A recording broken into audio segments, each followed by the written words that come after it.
ছোট পর্দার জনপ্রিয় অভিনেত্রীদের মধ্যে অন্যতম রনিতা দাস। স্টার জলসার ইষ্টি কুটুমে বাহামণি চরিত্রটির মাধ্যমেই তার উত্থান হয়। মাঝপথে হঠাৎই ধারাবাহিক থেকে বিরতি নেন তিনি। শোনা যায় চ্যানেল কর্তৃপক্ষ এবং প্রোডাকশন হাউসের সঙ্গে তার কিছু সমস্যা হয়, যদিও তিনি বলেন সেই সময় তিনি অসুস্থ ছিলেন, তাই ধারাবাহিকের অতিরিক্ত চাপটা নিতে পারছিলেন না। তবে সব জল্পনার অবসান ঘটিয়ে তিনি আবার ফিরলেন জলসার হচ্ছেটা কিতে। মেগা থেকে প্রেমের সূত্রপাত রনিতার। ধন্যী মেয়ের সেটে শুরু হয়েছিল সৌপ্তিক রনিতার প্রেম কাহিনী। মাঝে তাদের সম্পর্কে ভাঙনের ইঙ্গিতও পাওয়া যায়। আমাদের চ্যানেলে রনিতা বলেছিলেন আসল সত্যটা কি তা প্রকাশ করতে চান না, যদি বিয়ে হওয়ার হয় তাহলে হবে, তারা জানেন তারা সম্পর্কের কোন অবস্থায় রয়েছেন।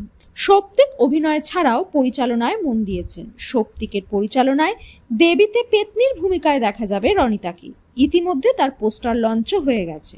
তাতে অনেকেরই অনুমান তাদের ভাঙা প্রেম জোড়া লেগেছে। এক ভিডিওতে দেখা গেল গঙ্গাবক্ষে নৌকায় বসে আছেন তারা। প্রশ্ন করা হয় তারা কোনোদিন গঙ্গাবক্ষে নৌকায় বসে প্রেম করেছেন কিনা। অভিনেত্রী বলেন তিনি করেননি। সৌপ্তিক জানান তিনি করেছেন।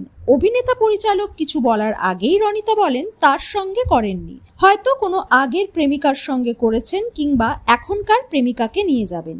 তার এই কথায় হেসে ফেলেন সৌপ্তিক। তবে ছোট পর্দার বাহামণির কথা থেকে বোঝা যায় সৌপ্তিকের প্রেমিকা সম্ভবত অন্য কেউ। পারিজাতের স্পেশাল স্ক্রিনিং এ একসঙ্গে দেখা যায় রনিতা এবং সৌম্যকে। তারা পরস্পরের ভালো বন্ধু হিসেবেই পরিচয় দেন, এর চেয়ে বেশি কিছুই বলতে চাননি। এদিকে টেলিপাড়ার অন্দরে নতুন খবর। বাংলা চলচ্চিত্র জগতের জনপ্রিয় ভিলেন সুস্মিত গাঙ্গুলি বহু বছর পর ফিরছেন ছোট পর্দায়। তবে ভিলেনের চরিত্রে নয়, সান বাংলায় আসছে নতুন ক্রাইম শো ক্রাইম ডায়েরি। সেই শোয়ে দেখানো হবে চারপাশে ঘটে যাওয়া ঘটনা। প্রতিটি পর্বে দেখানো হবে নতুন গল্প। সেখানে সূত্রধরের ভূমিকায় থাকবেন তিনি।